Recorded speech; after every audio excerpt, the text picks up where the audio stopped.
مرحبا بكم أعزائي المشاهدين في قناة أسرار العلاج ومع الدكتور مروان.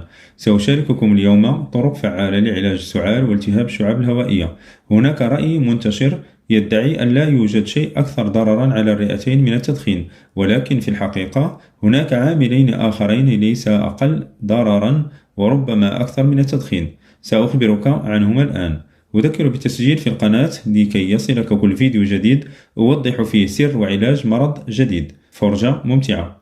سأخبرك بقصة رجل كان يعاني من سعال مزمن لمدة 6 أشهر.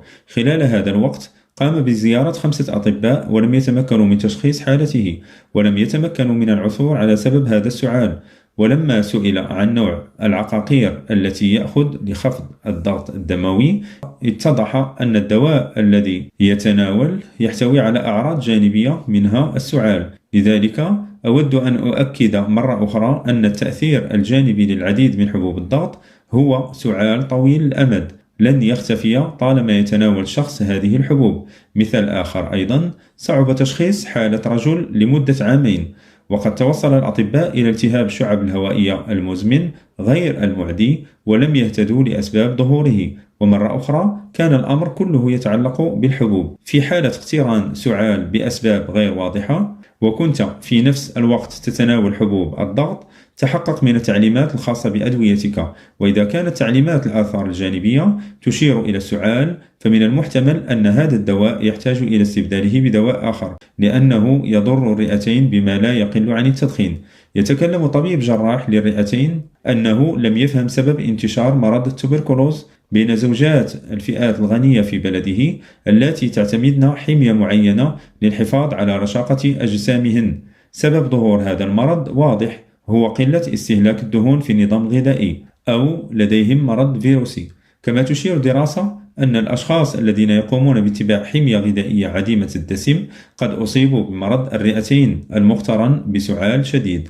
لماذا تعاني الرئتان من نظام غذائي منخفض الدهون؟ هذا شيء بسيط. تعتبر الرئتان مستهلك مباشر للدهون، أي للحفاظ على الوظائف الطبيعية للرئتين يجب استهلاك الدهون بشكل عام. كانت الجدات والأمهات قديما تعالجن التهاب الشعب الهوائية مع نزلات البرد بكوب حليب ساخن مذاب فيه قليل من الزبدة وملعقة عسل صغيرة أو ملعقة زيت زيتون جيدة دافئة، ويؤخذ هذا المشروب 2 في اليوم. يساعد هذا العلاج بشكل جيد على إزالة السعال. مرة أخرى أريد أن أؤكد أن الرئتين تحتاجان للدهون، لذلك إذا كنت تعاني من مشاكل في الرئتين من سعال أو التهاب الشعب الهوائية فعندئذ عليك أن تأكل قطعة من الزبدة تقريبا 20 جرام في الصباح على الأقل مرة واحدة في اليوم.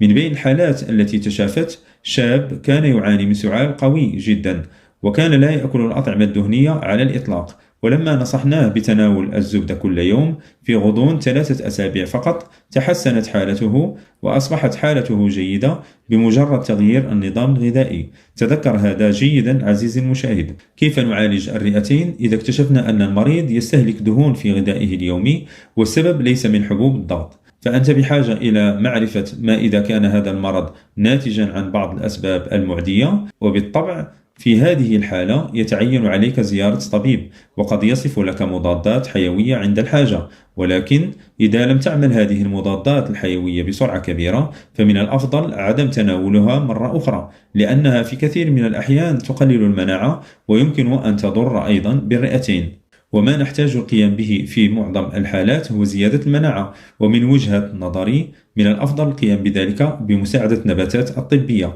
على سبيل المثال يمكنك استخدام الصبار المفضل لدي في شكل حقن. أذكر مشاهدينا أنها لا تحقن في العضلة، يتم حقنها تحت جلد اليد.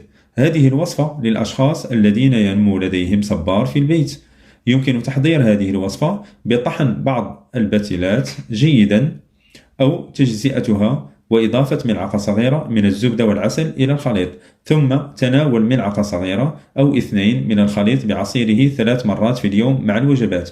لا يشرب هذا المنتج مع حلوى ولا ساخنا، ولكن مع شاي دافئ. تؤخذ دورة العلاج بالصبار والعسل والزبدة من 5 إلى 7 أيام كحد أقصى.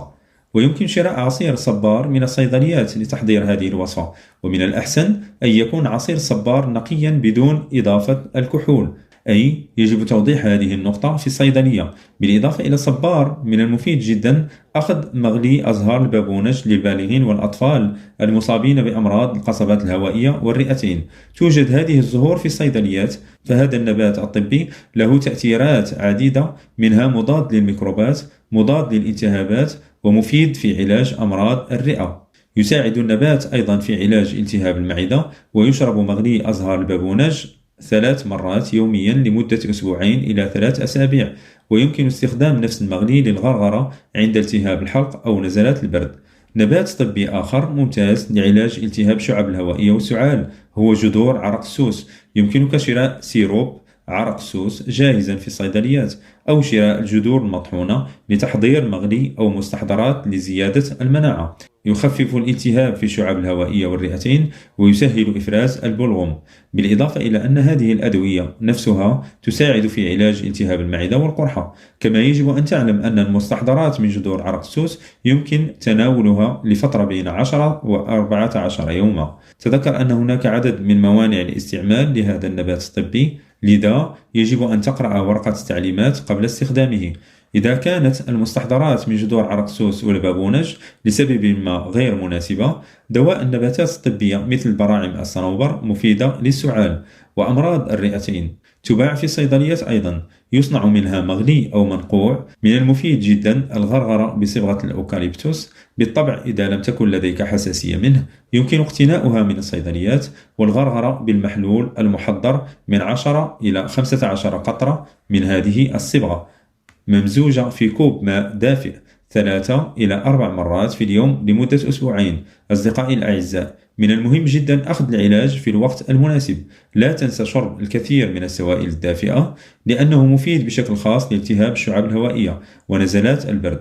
بالطبع هناك الكثير من الطرق الأخرى لعلاج السعال والتهاب الشعب الهوائية، لكنني ذكرت في هذا الفيديو فقط تلك التي تعتبر الأقوى والأكثر فاعلية. أصدقائي الأعزاء، هذا كل شيء بالنسبة لليوم. أذكر بالتسجيل في القناة لكي يصلك كل فيديو جديد أوضح فيه سر وعلاج مرض جديد. موعدنا في تسجيل قادم بإذن الله.